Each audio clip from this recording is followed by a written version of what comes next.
Šta je to? Pa danas ja spavam u kujne, a ti Bumba tamo. Što? Da bi noću spavala na miru. Hrčiš, stenješ, pričaš u snu. Ne mogu više.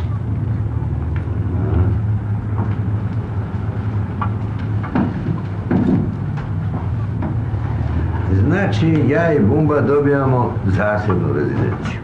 Dobijate. A ja baš našao čovjeka koji bi menjao stan. Menjaj ako imaš čime. Ovako, saslušaj. Znam sve. Klozet u dvorištu, česma još dalje, loženje na drva, krov prokišnjava, cveće u konzervama. Neću. Ali dvorište? A ja jedva počistim ovih 30 kvadrata. Neću.